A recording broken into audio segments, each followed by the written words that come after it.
skills to be on the stage, what is required. When you're on the stage, how do you seek the attention of your audience?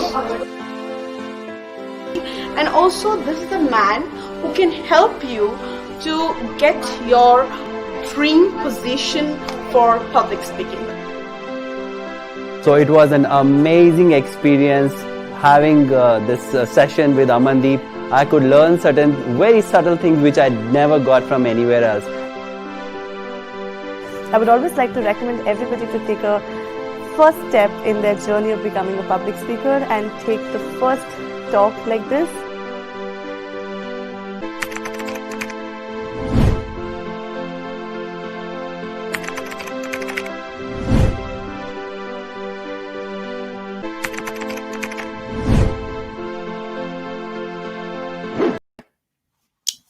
Hello, everybody.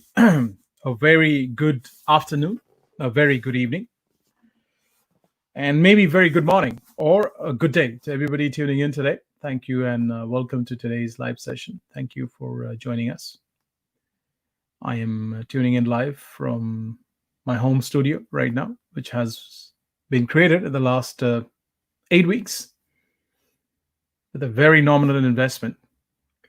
And it's amazing, when human beings are put to task or they are pushed to learn something new, what great things can be created. We have immense potential than what we realize inside us.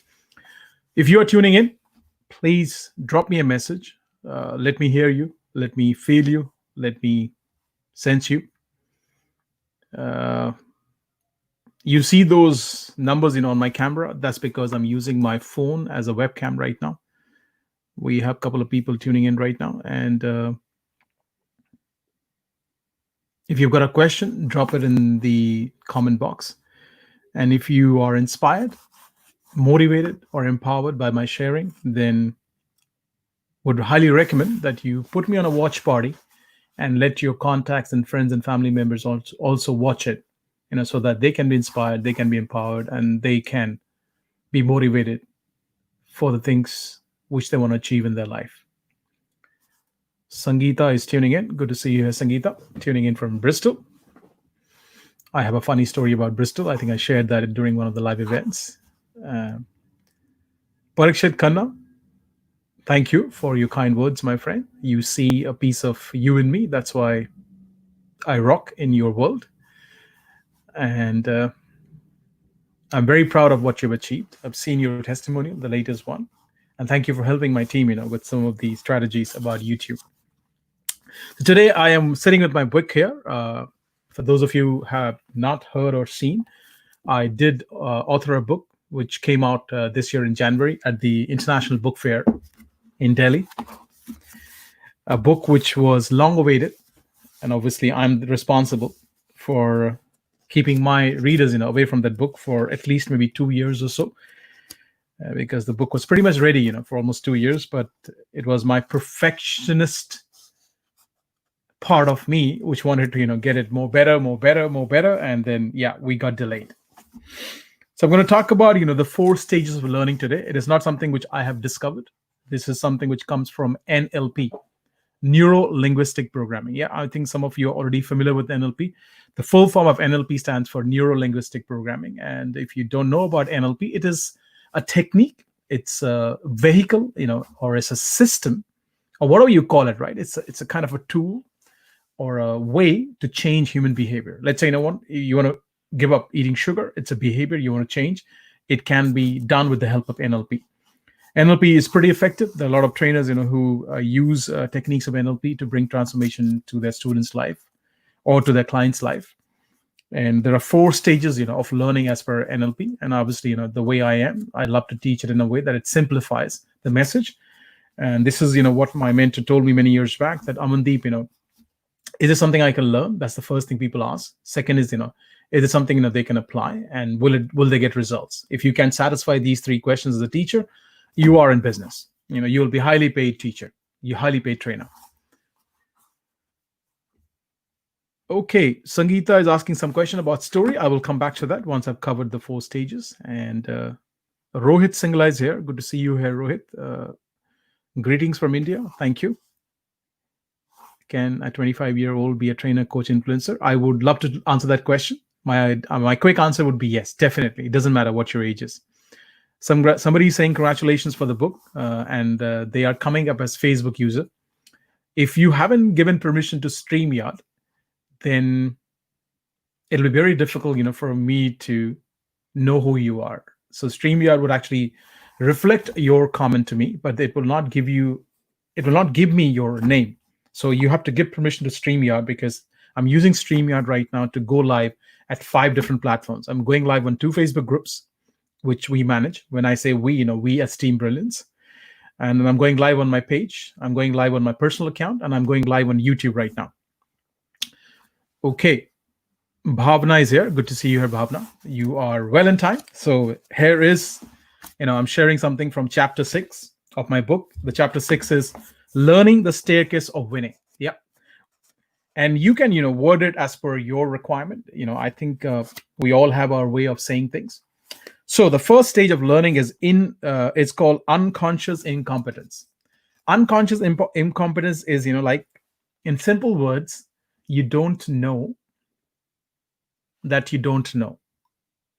Yeah, I'll repeat that. It's a tricky statement, okay? You don't know that you don't know. That's where the first stage of learning begins. And for most people, they are in the first stage. That is, they don't know that they don't know. It's a complete ignorance. It doesn't serve anybody, okay? But then what happens, a realization happens in your life. A day you wake up and you think, what, this is not working for me, or there is something I need to discover. That little aha moment or little breakthrough moment, or maybe problems, comes up in your life and you want to find a solution for it. And for a lot of people, you don't understand. I was discussing this with my team maybe today. I was telling them that, I was discussing this with Supreet on a call. She's helping me to clean up my book. I'm writing a second book, on public speaking, which will be available, for all of you to download in the next 2-3 weeks, maybe at the topmost. So in July, you will see this new book coming up, and it's a multimedia book. You can hear the book, you can feel it, because there'll be videos there. If you don't want to, read it, you can hear it, you can read it, or you can even watch it. So I was telling her, that problem is equal to happiness. If you don't have a problem, then you won't be having this, urge to solve the problem. And when you solve a problem, doesn't matter how big it is, you get this sense of achievement, you get this sense of purpose, you get this sense of fulfillment. And that's what, makes you a human being. If you wake up, and there is no problem ever in your life for the next 50 years, you would lose the excitement, the essence, the fun, the whole idea of living, in an exciting way. So problems are good, they are being thrown at you or given to you as a blessing to learn and get better, or to find yourself. So there's a day comes, when you are hit with a problem, or you have a realization and you think, what, if I carry on doing this job, let's say, as an example, I had this feeling maybe many years back, that if I do this job, let's say, whatever, I make 2,000 pounds every month, I have to go to work every single day, or let's say at least, 5 days a week. And if I keep doing this, I won't be able to scale up any further. And maybe there will be a day in my life after many years when I'll be burnt out and I will say, what, this is not working out, So then you want to find the answers, how to leverage your time, how to make more income, how to do something which you really enjoy doing. So then that's where the second, stage of learning comes in. It's called conscious incompetence. And that's the problem, with all these big, heavy statements or words, it puts people like me into sleep mode, like if you throw some heavy words at me as a student who I am, I will be blank, I'll be like, excuse me, what did you say? Oh, conscious incompetence. And by the way, you don't have to understand it this way, but if you want to understand this way, it's fine with me, So understand the second stage of learning is that, you know that you don't know it. Let's say, public speaking. There are a lot of people who have fear of public speaking. It is considered as one of the biggest fear people have, because the comparison they do, with reading a eulogy, if somebody dies. So the person thought is that it's better to be dead rather than reading out the eulogy, in front of maybe 100 people or whatever. So coming back, if you know that you don't know how to speak in public or do a group communication, then that's the second stage of learning. Then the third stage of learning, is called conscious competence, okay? Which means you know that you know. It is still not a second nature in you. You have to consciously make an effort to do it. But you're getting good at it, or you're pretty, let's say, decent in the level in the way you, you apply that skill, or you dissipate, or let's say, the way you project yourself or the way you do it. So there is this understanding that I know how to do it. I know that I know it. And then if you keep clocking your hours, which they say is 10,000 hours, and if you invest 10 years average, there's a stage which comes, which is the mastery stage. And that's the final stage of learning, which is called unconscious, or I like to call it subconscious competence. I don't like the word unconscious for many different reasons, but coming back, some trainers call it unconscious, some call it subconscious. I like the word subconscious, that it goes into such a deep level of your brain that it becomes a second nature. It's like, that you do it and you don't know that you do it. Like there are a few things, in my life, how do I say, let's say, drinking water with food. I have not been drinking water with food as a family. My wife, we don't sit with water, when we are eating. And there have been many occasions in our family when somebody has walked in as a guest and we have eaten, and they don't want to be rude, and they have a habit of drinking water or liquid with food. And maybe at a very later stage of the dinner or lunch, they will say that, or maybe they won't even ask at all, and we will realize after everything has been done that, oh God, shit, we didn't ask you water. We didn't mean to be rude. It's just that that's not the culture in our house. We don't bring liquid, when we're eating. And I hope some of you already know this, that it's not good to sip in food, liquid, with your food. It just takes away your digestive juices. It's good to drink at least minimum, they say, 20 to 30 minutes before and after the meal. Okay, so I'll do a quick recap, for somebody joining in right now. There are 4 stages of learning. The first stage is called unconscious incompetence, where you don't know that you don't know. Then there's a second stage, which is called conscious incompetent, which is that you know that you don't know it yet. The third is conscious competence, which is you know that you know it. And then there's unconscious competence, is that you don't know that you know it. It becomes a second nature. And that's you have to achieve. And that can only be achieved, for people who really know what they want. Let's say if you want to become a great public speaker, because that's what I teach, and that's the best example I can give you. If you want to become a master at it, you can definitely do it. But the question is, do you really want it, or is it just a desire? For most people, there's a gap between what they want and what they really want. The day you can, create a bridge between what you think you want and what you really want, you will be able to achieve those things. So go deep, into your thought process, sit down, and reflect and journal and understand what is that you really want to do. And when you really figure it out, then there's something, called obsession comes up. And even no matter what objections come on your way, even doesn't matter, what is stopping you, you will still figure out a way to move forward. You will progress in spite of all the odds, in spite of all the challenges. That's what passion is. If you go deeper with passion, it can be obsession, in a good way, in a healthy way, that you're obsessed about teaching public speaking, or you're obsessed about helping people break the limitations they have in their mind. You have an obsession, to create furniture, which will bring comfort in their life, or you're obsessed, to clean that beach, which is kind of getting polluted every day by day. So that's an obsession. That's a passion. If you go deeper. Surya Rekha is here saying hello, Amandeep sir. Hello. When I look down, I'm not looking down on you guys. I'm looking down on the comments here, because I've got a Mac, which is here at this level, okay, and my camera is here, at this level.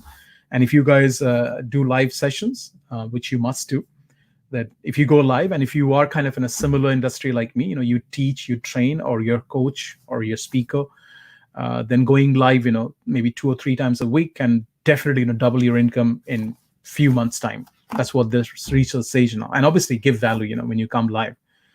Ashwin is here. Ashwin, I'm so proud of you. Seriously, I'm so proud of you. You keep marching forward. You keep learning. You keep growing. And that's what I'm very happy about. We have got a batch. For those of you who don't know what I'm talking about, there are a few students here. There are a few people here on this live session. They are going through a phenomenal journey. Called $1 Million Speaking Blueprint, which is a virtual event which we created during this pandemic, during this COVID, during this Corona. So there's a bunch of 40 people, who come together every Sunday. For me, it's afternoon, 2 p.m. And for most of them, it is, I think, evening, 6:30 p.m. We have some students from here, UK, and some from Europe as well. But 80% of the batch, or 85% of the batch, is Indian people. And I'm very proud of what all the students have achieved and have created. I'm going to show you, maybe just checking in if I can show you these people. No, not maybe possible. There's a picture in my slides here, so I was looking to see if I can change the background. No, that's fine. I will show you guys my students at the end. So I'll go back to the questions, right, you guys have asked.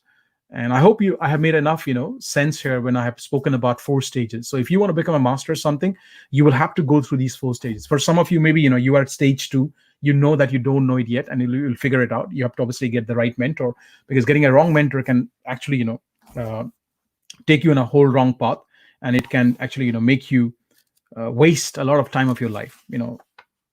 Then some of you, maybe you are at a conscious competence level, that you know it, but it's still not a second nature.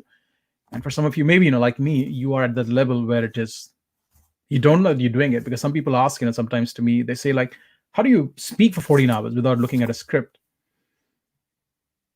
And to be honest, I've never thought about that question until they asked me that question and highlighted it in my consciousness, and I go like, that's interesting. He's right, actually, or she's right. I've been speaking for 14 hours since morning 9 o'clock, and it's 10 p.m. in the night, or let's say 11 p.m. I've not looked at notes except for a few slides here and there. I call it, speaking from experience. If you speak from experience, you don't need a script. Like, I came onto this call, I did nothing. My wife just came in here 10 minutes back, took a picture of me in the studio. I wanted the picture, to be sent it to the team for some marketing purpose. And I knew, that probably the 6th chapter had a bit of a reflection, because it's my book, so I know where the lessons are. So I knew it was probably the 5th or 6th chapter where I've spoken about these 4 stages. So I popped in there and I said, oh, okay, that's what I'm going to talk about today, and you can see, I'm already 17 minutes into this call. Okay, Surya, I've already mentioned about you. Ashok is here. Good to see you, Ashok. Ashok is tuning in from YouTube. Guys, if you are on this channel for the first time on our YouTube, then remember to subscribe the channel and press on the bell icon so that you can be updated about all the latest videos which we do every week. That this is what my team suggests me to say, and do, because I understand I get so engrossed into teaching people at times that I don't mention these things, and that probably doesn't help anybody's cause. If you don't ask, you don't get. Simple as that.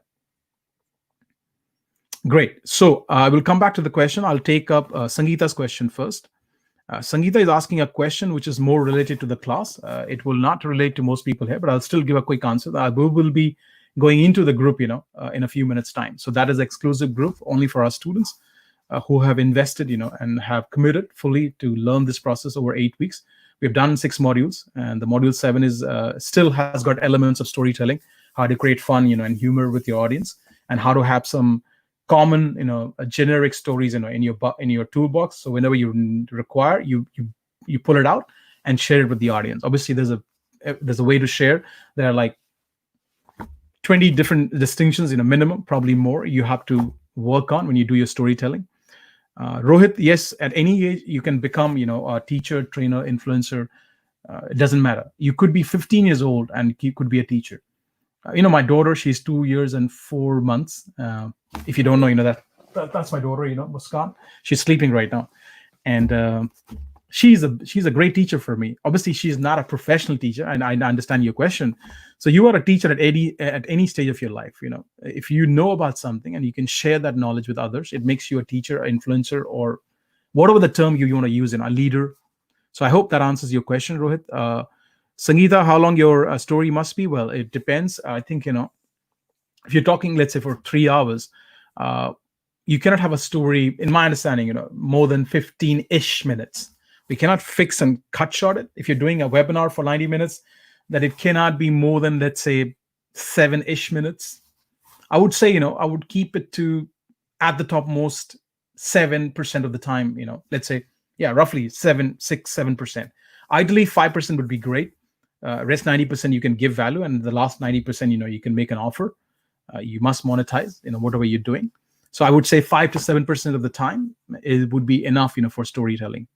So, but that doesn't mean that if you do a whole day program, it can be a long stretch, 7% of your time. It can be anything between, 10 to 20 minutes, depending on the workshop you're doing, either it's 90 minutes or it's a full day event. Okay, great. So that's all I have, as comments right now with you guys. And guys, again, this is what my team keeps reminding me. I'm getting messages, from my team here, that if you are inspired and if you like to tune in, into the way I present or share my learnings with you guys, then help us to reach more people like you guys are. So if you can put me on a watch party, it will help, to bring in more people. And I'll be honest with you, right? Just like any teacher or influencer or trainer, or let's say, when you're serving people, the more people you get, it always inspires you to have a more high-level conversation. Why do I call it a high-level conversation rather than saying a presentation or performance? It is not actually, it's not a presentation, it's not a performance. Yeah, there might be some elements of it, but when you go into performance mode, there is no communication happening. When you're in a presentation mode, 50% communication is happening. But when you're at a high-level conversation, almost 100% communication is happening. And that's the best way, to speak in front of a group or an audience. So that's all I have to share today. I hope some of you would do some introspection, in your life, and you will go down deep to understand what you truly want, rather than what you think you want. The day you understand what you truly want, I think your journey will become much more powerful. And then some of the students say that, Amandeep, sir, we would like to speak like you. Well, I want to say that you don't have to speak like me. You're much better than me, seriously. And you just have to be yourself. Speak your truth, come from your experience, and in most cases you won't need a script. Yeah, seriously. If you have to read a script, it is a very challenging way of presenting. I'm not saying don't look at, a few notes here and there. It will help you. But if you rely on notes a lot, you will lose the connection with the human beings in front of you. And that would be a worst way of, teaching or creating an influence or training people. So come from your experience, come from your heart, connect with the people. And yeah, you'll make a few mistakes here and there. I did a, live at Instagram yesterday, talking about making mistakes and not being perfect. The day you're okay to, embrace your imperfection, you'll be very happy as a human being. And that's what all you want to do, isn't it? End of the day, everything we do, we do it with the objective to get pleasure. That's how, life is based on two principles: pleasure and pain. And then obviously, in this term, it is called pleasure and pain. And if you go to Vipassana, it's a form of meditation, which Buddha invented, thousands, I think, if I'm not wrong, thousands of years back, or let's say, many years back. They talk about aversion and craving. We avert the feelings which we don't like, and we crave for the feelings which we like, which is again, based on the same thing, pleasure and pain. We do everything in our power to gain pleasure, and we do everything in our power to avoid pain. For most people, we are doing the maths wrong because we saw our mentors doing the maths wrong. Like I can tell you from my example of my parents, they were my first mentors. My father would avoid, all little problems and go into a deep, big problem. And then once he comes out of it, somehow he will do the same things again, expect a different result. And again, go into a big crisis in his life. And he would keep doing the same thing again and again, go into a big problem. So yeah, if you avoid all these problems, like pains in your life, and you're not okay to take some pain and learn and make your life better, you will have, big problems coming up in your future. So you got to be okay, to do the maths right by taking some pain right now, invest, in your education and make it better. I know there's a real problem there. There's COVID there is pandemic there, but it should not stop you, from marching forward. I think, if I'm not wrong, 95% people, won't have much challenges, even if you get COVID, let's say. If that's the truth, and if you get it, you get it. They say, overall, it's the elderly people, it's overall people with underlying issues, would have more problem. Even it's not that if they have it, they will be gone. It's that the chances of them surviving is just a bit less. That's all. So I'm not a medical professional. I'm not a doctor. So that's all I can, share from the experience I've seen and heard and observed so far. So guys, that's all I have to share. And before I leave, for those of you who would like to stay here, I would like to, give you a sneak peek of the group which we have created and how people are transforming, how they're taking their public speaking skills to the next level, how they do the homework and make me proud. And I am so, amazed, let's say impressed by the work these guys are doing. So on that note, here we go. Enjoy it. Hello everyone.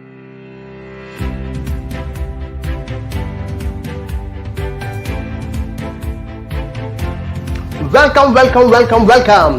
When this particular distinction was explained, I was busy jotting down. Which will help audience to connect with us, which will help audience to know that we are one of them. And it's absolutely okay, for you to take pauses. If you take pauses, it builds. This is my Mac Pro, which is going to give me screen on my iMac. Making coconut milk, anything which is made out of animal milk, is not really good for health. In this video, I'm going to share with you the enrolling questions and the introduction that I prepared for the webinar.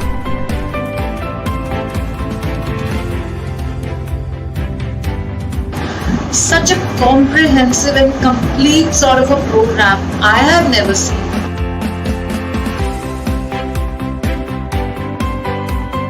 Whatever money you are paying for this workshop is like nothing in comparison to the kind of value that you will get out of it. This is for Amandeep, our great mentor.